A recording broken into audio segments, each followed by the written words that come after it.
Hi, everybody. Welcome to the Jimmy Dore Show. We have a special guest today. Allison Hartson is running for Senate against Dianne Feinstein and everybody else.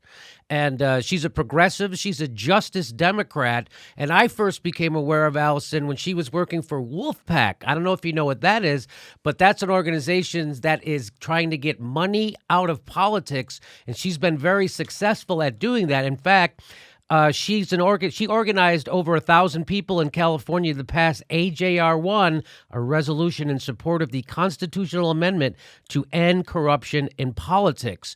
She then went on to be the national director for Wolfpack, passing this resolution in 4 other states. So she's a big winner. She knows how to organize, and she's got the right politics. Please welcome Allison Hartson. Hi, Allison. How are you? Hi, Jimmy. I am so good, and I'm so excited to be here. Yay, yay. Well, I'm a big fan of your work with Wolfpack, and you've always had the right ideas. So why don't you tell everybody what made you want to get into this race for Senate? It was my experience with Wolfpack. So as you mentioned, Wolfpack's sole mission is to get an amendment to the U.S. Constitution that will overturn Citizens United and related cases so that we can get big money out of politics.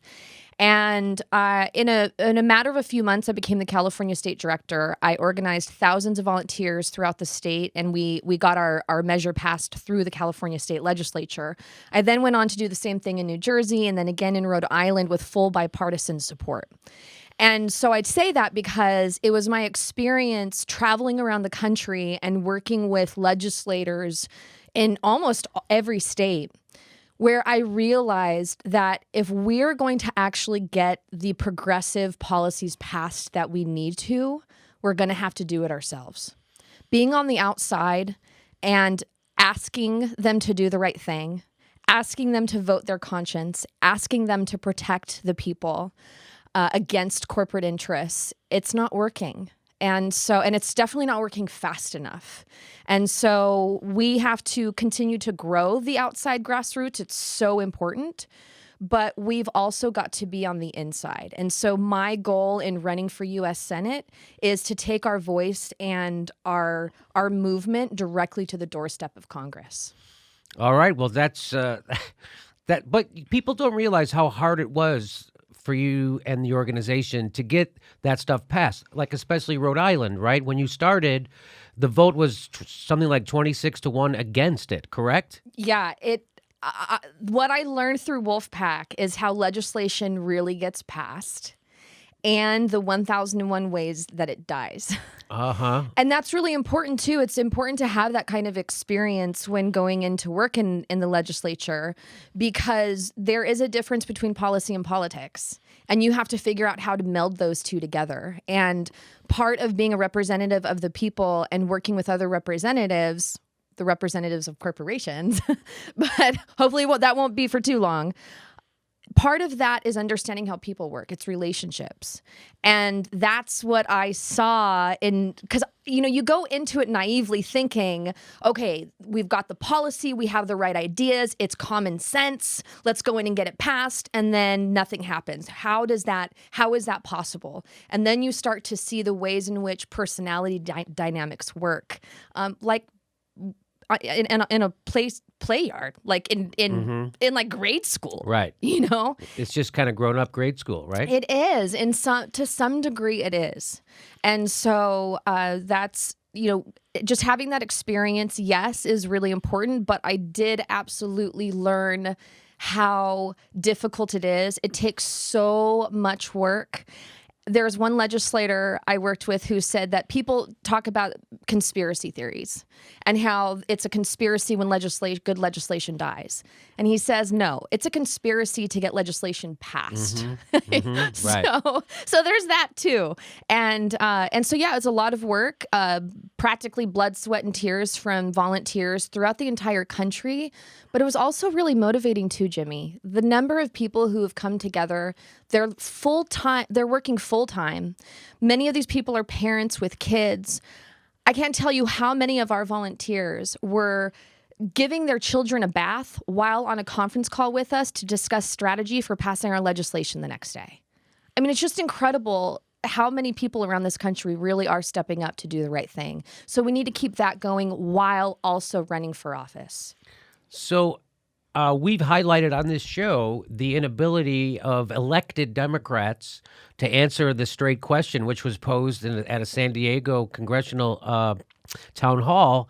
What is it that the Democrats stand for? So let me not say the Democrats, but let me say you, as a progressive running for Senate, what is it that you stand for? And so just answer that real simply. Progressive policies. I guess if I had to put it into just like a very quick phrase, I really want to get back to putting policy over politics. And Which policies? we definitely need Medicare for all. Oh, Single nice. payer. Okay. I mean, at this point, we're talking about it so much, it's almost like obvious to me, but it can't become so obvious that we don't keep talking about this because we have to fight for it. Okay. We need Medicare for all. We need a living wage tied to inflation. And Nice. I say living wage specifically, not $15 an hour, because by the time we pass it, it may be higher. Right. And I don't know that $15 an hour federally is going to be good enough. Maybe it will. Maybe we'll need it to be even higher in some states, and they'll deal with that, and we'll take the average. But we need a living wage, and we need to tie it to inflation. We also need free college for all students who earn their way into college. We need universal preschool. So preschool is a really good indicator of people who are going to wind up in college. So investing in preschool is also an investment in college as well. Really? So people who go to preschool are more likely to go to college? Crazy. I didn't know that. You really didn't? No, they studied that? Yes. In the first, and actually it depends on also some cultures determine preschool starting at a certain age. Here we look at preschool, I think, starting around age 2 or 3, something like that. But there's a huge movement right now happening for educating children at like birth and how important the first 3 years are. So one of the things I'm really interested in is actually universal preschool, like starting at birth or 6 months, even that. And it wouldn't be necessarily mandatory, but for those who want it, they would be able to do it for free. Because what happens is when kids start to read and they start to gain an interest in learning, it accelerates that and feeds on itself through grade school, through junior high, through high school, and it increases their chances of going on to get a higher education. By the way, I was a high school teacher for 10 years prior to doing Wolfpack, so that's why I'm talking about this and I'm so passionate about it. So let me just get it. So when I ask you what you stand for, you say single payer Medicare for all. You stand for living wage, right? Which is not exactly a $15 minimum wage because it depends on where you're living, what part of the country, when it gets passed, all that stuff. And what about education? Are you for free college tuition in state universities? Yes. Okay. And what about just public education? Are you a supporter of public education, or the new thing the neoliberals are doing is trying to privatize everything, and especially education, and they're trying to insert corporate values into education, which those things don't go together. For instance, they had the race to the top, the Barack Obama under Arnie Duncan, and their way to get test scores up was to have schools compete, and whoever got the highest test scores, they got more money. Well, the people who need more money are the people who are failing, not the people who are succeeding. So it's a backwards thing. That's why corporate ideology doesn't work with education. What do you do with the kids who love? You just cut them out? No, you're supposed to go help them. So that's why it's not the same thing. So what would your position be on public education in general? So I taught in public school for 10 years, and so I'm a huge supporter of public schools. And I chose to teach in a public school, even though there were people who told me it's a mess, you should go into private schools, you have smaller class sizes, they're doing better things. But when you look at what's happening with our charter schools in particular, they're pulling funds from our public schools. Right. And obviously, that's going to hurt our public schools even more. And then they turn around and blame educators in the public sector for the failure that's happening in the public schools. And look, there are real, honest conversations we need to be having about how to strengthen and improve our public schools. And I want us to have those conversations, but it has to start with what's the root cause of it all, which comes back to the fact that because our government is being privatized, so too are the sectors that the government is operating. So that means that our public schools are also being privatized while also being defunded because we invest more in the military industrial complex, we invest more in our prison industrial complex, and we invest more now in charter schools. And then turn around and go, wow, all of these bad teachers, if they would just work harder. Yes. It's so beyond offensive. So I think that helps you give a good idea of where I stand. Well, we try to tell people on this show that, Steph used to teach in $1 million houses, a blue ribbon school, and they gave her 40 kids to a class. So, and it's like, no one cares, right? You guys are paying unbelievable taxes, and this is how they're spending it. So instead of giving you another teacher or a smaller class size or a helper for each teacher like they do in Finland, there's 3 teachers in every classroom in Finland, right? Yeah. So, and that's why they do fantastic. So instead of doing things like that, what we're doing is we're scapegoating teachers, right? And it's what's happened in Wisconsin when they took the collective bargaining rights away from the teachers.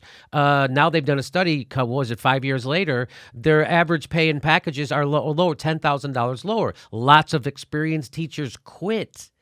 Right, so those are your best teachers. So they quit. So my point is that privatizing and taking the unions away from teachers is not the answer, because what we want to do, what they do. See, here's the thing that they don't do, Allison. In every other part of these capitalist free market society, if you want economy, if you want a better person to sign up for your job, you entice them with more money or a better or something, right? They don't do that with teachers. They're doing the exact opposite. They're making it less attractive to be a teacher, and then they wonder why they act like there's a line from here to Florida for people waiting to become teachers. There isn't. There are teacher shortages now in Wisconsin because qualified people don't want to go be scapegoated for society's problems, right? That's what's happening. Isn't that, what would you say to that? That's exactly right. I don't know what the exact stat is now, but I know that teachers have one of the highest turnover rates. See? Isn't that and something? I think it's within like the first 3 years. And that's a huge, huge problem. Like, we go into teaching because of our love for community, our love for children, our belief that if we can provide equal opportunity for everybody through a quality education, that you can aspire to do and be whatever you want in your life. And with all of these good people going into education with those ideas and leaving and saying, I'd rather go work in the private business sector if this is the way my life is going to be. I mean, it has to do with low pay. It also has to do with lack of support. We don't have enough training. I remember my first 3 years was insane. Like, everything that was thrown at me that I had to figure out all on my own, on top of this kind of like jumping through hoops through supposed training and support, but not like really a lack of support. And that's because of the lack of funding. It's because there isn't the kind of support that we really need in those classrooms, which includes a smaller class size. I'd like to see a smaller ratio of teacher to students, which we were talking about a couple decades ago, and now all of a sudden nobody's talking about that anymore. We also need a ratio of counselor to students as well. And counselors right now, because of standardized testing, at least this was happening in my district. I don't know if this is happening in all of the others, but I have to assume it is. Counselors are being turned into testers, essentially. They are the ones who are organizing all of the standardized testing pamphlets, making sure that that all of the testing papers that the students use, the booklets and the Scantrons and so forth. I mean, to do that for thousands of people in a school takes weeks and weeks of preparation. The counselors are spending more time doing that than they are actually counseling our students. Wow. And I worked in a working class school. It's predominantly first and second generation students from Mexico. The last thing they need is to be sitting there for weeks taking these tests. I agree.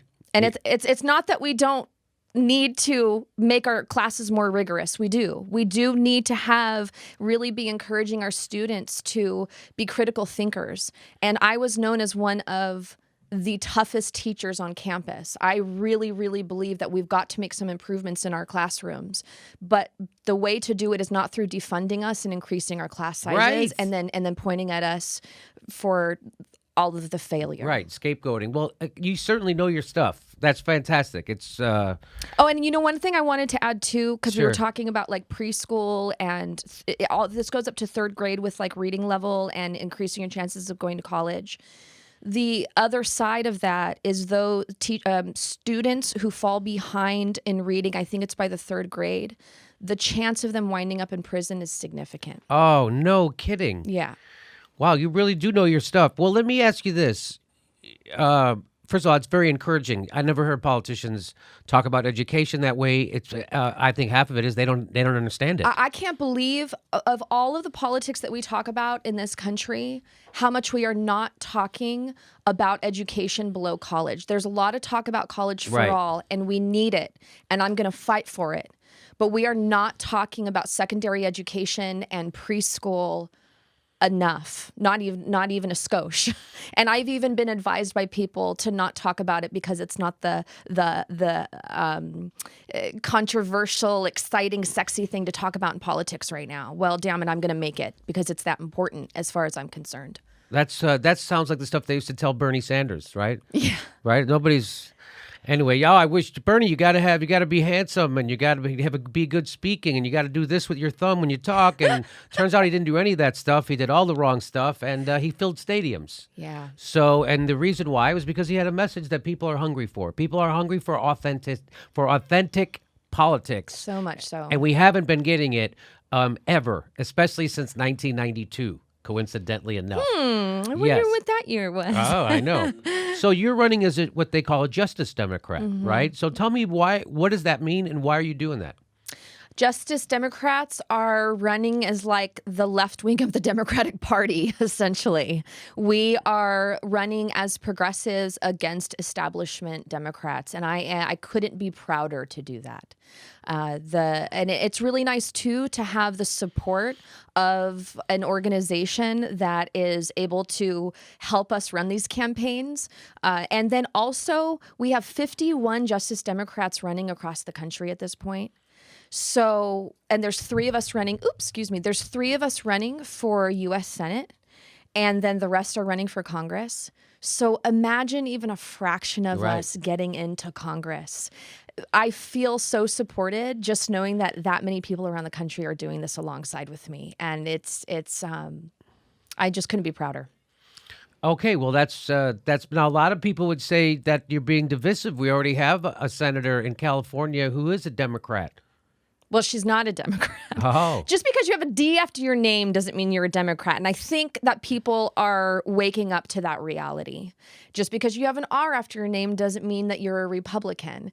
And so she is a corporatist. Some people think that she's a Republican or a dino. Not a dinosaur, but a Democrat in name only. And she's proven this time and again with her votes.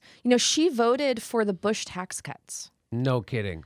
The Bush tax cuts gave us $1.5 trillion of debt. Mm-hmm.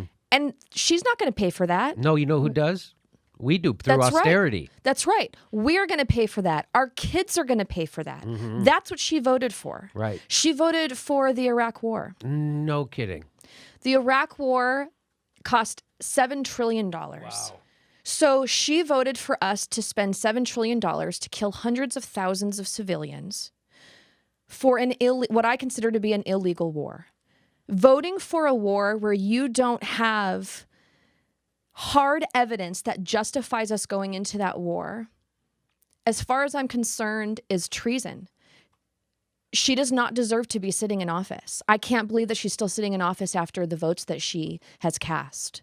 She supported the TPP. She's against Glass-Steagall. She supports the death penalty. What's the difference between her and you're kidding me. No. She was for the TPP. Yep. She opposes Glass-Steagall. If Yep. people don't know what that is, that's the New Deal banking regulations that the Clintons repealed in 1999 along with the Congress. And then within 10 years, our economy crashed because they started treating investment banking as casino hopping, right? And gambling with our money. So I'm sorry. Go ahead. What else did she vote for? She is for the war on drugs. In 2010, No kidding. In 2010, she led a campaign against legalizing marijuana. No kidding. She is against Medicare for all. Yes, we know that. Yeah. We know that. She And- says that Medicare for all means a complete takeover of our health care by the government. That's what she said, which I'm like, has she been watching Sean Hannity? Like, how does she not That's our understand how this works? That's her job to understand how this works. Even if you're going to be against it,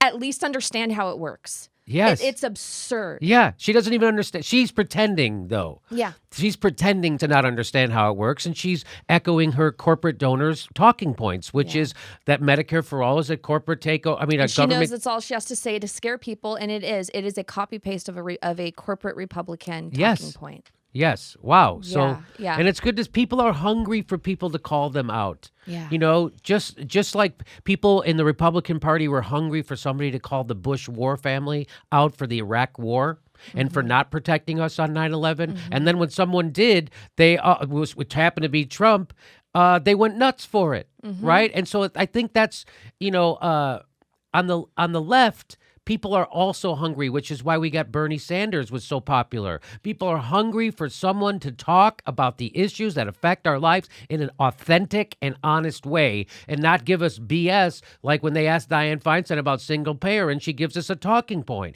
People are sick and tired of that. And that's why I think you will appeal to people because you are authentic. You are already involved in doing the hard work of getting legislation passed to return our government and our elections back to the people, right? So you would be for government financing, right? Public financing of campaigns. I don't see any other way. We have to replace privately funded elections with publicly funded elections. Those are our two options. I agree. If that means a complete takeover of our elections by the government, I don't know if I'm there yet.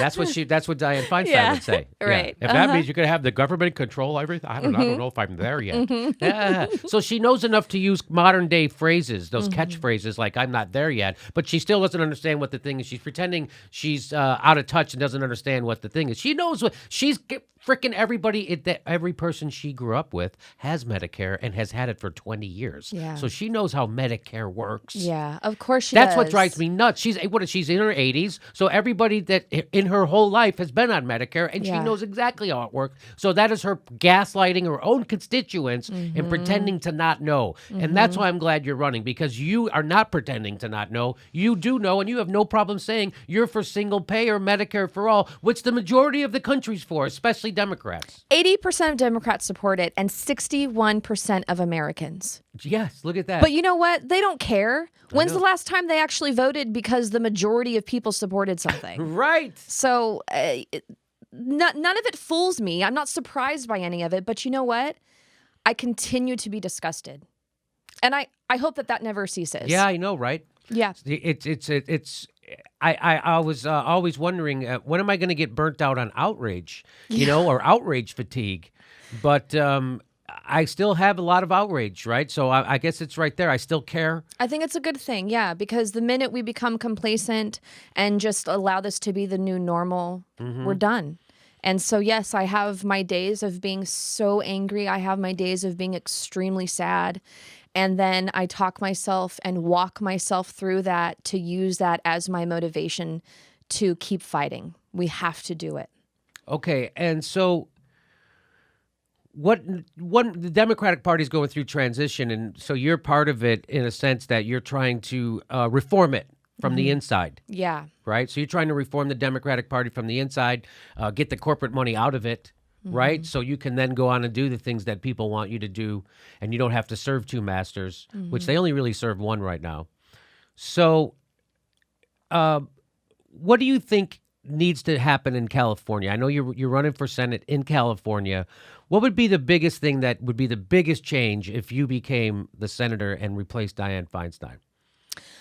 I think being a voice in terms of the things that we need. Obviously, I'll be working on federal legislation, but with that seat of power comes a huge responsibility to speak responsibly about the policies that we need federally, but also for our state.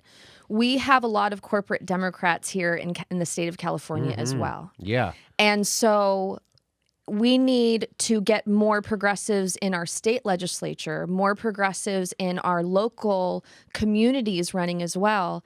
But the more of us who get in there, we can push them left because they're going to see how popular this movement is. And part of that is going to be whether or not I can actually, and I can't, vote on the legislation here in California. I can have a seat at the table at least to talk to our legislators about what we really need to be doing here and leading the way in California. I think we're the 5th largest economy at this point. Yeah, 5th or 6th is what I keep hearing, one or the other. But because of that, we lead the country on a lot of issues, and we have to make sure we're leading on the right issues and that we're leading on progressively. Dianne Feinstein hasn't progressed with California. You know, she's been in Congress for a quarter of a century. Wow. She has been in government for half a century. And while it's pretty remarkable, I have to say, that when she started, she ran as a woman in more of a man's world in that day than even today. And I really do give her mad props for that. And she led the way in that regard. But on all of her other policies, she hasn't progressed with California. And that does make a difference in terms of her representation because leadership rolls downhill. And what our senators and our congresspeople look like, so too will our state legislators. This is the way business works. This is the way life works. This is the way psychology and just human conduct works. So it's in that way alone, I think my position is going to be very important. Well, what do you see as your biggest? So you didn't run third party. Right. Right. You decided to go inside the Democratic Party. But in California, it's a different kind of situation, right? There isn't really a primary in a sense where there isn't a Democratic primary and a Republican primary. There's one primary, and the top 2 vote getters then go to the general election, right? Mm-hmm. So we'd like to see it be 2 progressives, right? Yes. That would be great because then it's a win-win, yes. right? So, but everybody, even if they're a Republican in California, pretends they're Democrat. Right. Mm-hmm. And then they get to, because there's nothing in it for you to run because the whole state is run. We have a supermajority of Democrats in the state legislature right now. Yeah.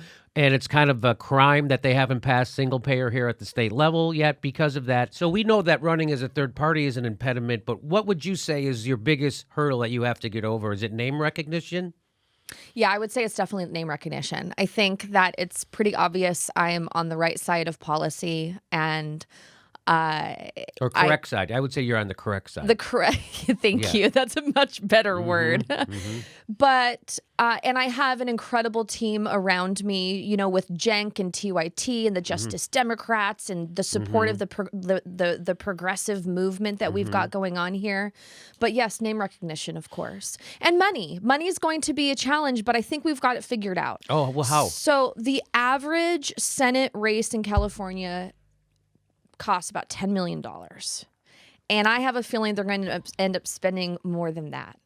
We think we can do this with $1 million or a couple $1 million. But that means that we need everybody who can to give us $10, $15, $20, $27, $30, $45. And we've done that so far. We raised $250,000 in the first 4 days after we launched. Oh, no kidding. Yeah. And that's in small donations. That's right. Also, with like over 6,000 people donated to us. Oh, that's fantastic. So, no, just so truth be told, I'm one of them. Yes, you are, and thank you. So I want a full disclosure. Thank you so much for that, and that's how we're going to do it. So right now we have another goal of another $250,000 before the end of the year, and so by doing that, we're going to be able to invest in content ads online, so long as we still have a running internet. Yeah. And I'm going to be doing a lot of traveling. My plan is I'm going to hit every single one of our 58 counties. And we are going to do a grassroots movement, much like Bernie did. We have the infrastructure to organize volunteers throughout the state. In fact, right now, January 13th and 14th, we are organizing house parties across the entire state. Our goal is to have 50 house parties that weekend alone. And people are going to be phone banking. They're already doing it. People are going to be canvassing and knocking on doors talking about my campaign and what policies I'm going to be fighting for. And so that's how we're going to do it. It's going to be a challenge. It's going to be a lot of work, but that's as it should be. Okay. We wish you all the best. And I'm sure we'll see you again. Yes. And is there anything you want to let the audience know that I didn't ask you? I would just say if anybody's interested in getting involved, whether it's volunteer or donate money or both, whatever you can do, go to my website. It's AlisonHartson.com, ALISONHARTSON. On there, you can find everything that you need to get involved. And there's so much for us to talk about, Jimmy, so I'll definitely have to come back. Yes, there is so much for you to talk about. We've already been talking for a long time, but I think people are getting introduced to you, and that's what I wanted everyone to get a good taste of how smart and how articulate and what a fighter you are too. I mean, that's the end thing. People want fighters, and people are going to fight for progressive values and fight for workers and fight for students and fight for the most vulnerable. And you all have a history of not only fighting for them, but winning. And that's the important thing. We need winners and fighters, and that's what you're doing. So congratulations for getting in. It's going to be tough, but it's good to see you're raising money in small donations. That's fantastic. Yeah, and one thing I'll add to that, because I think what you made a really good point about fighting. I think people are really apprehensive right now about people who are running as Democrats because they're so frustrated with the Democratic Party that anybody who has a D after their name is going to stop fighting once they get into office. Right. And I think that that's a fair assessment. What we need to do is make sure that we are voting for people who aren't taking any corporate money, which I'm not. And we need to make sure that we are voting for people who we know don't sell out their values. And so we need to be asking candidates questions, much like an interview for a job. Tell me a time where you had a difficult choice to make, where it was you either, staying true to yourself or kind of compromising on your values. And what decision did you make and how did you come to that? I would love to see candidates being asked those kinds of questions so that we can learn what kind of person they are. Because when push comes to shove on the policies we're fighting for, it's going to come back down to a value judgment. And if our value is to really lean into the pressure that we're getting from lobbyists, then you're going to know which way they go. Okay. Well, we've known that you fought against lobbyists, right? So Yes. that's what we like. Yes. All right, Alison Hartson, she's running as a Justice Democrat in California for Senate. Thanks for coming on our show. We'll put a link right underneath if people can go to your website and they can volunteer. If they want to volunteer, they can make small donations, the whole deal. So thank you for coming in. Good luck on the campaign trail, and we'll be looking out for you.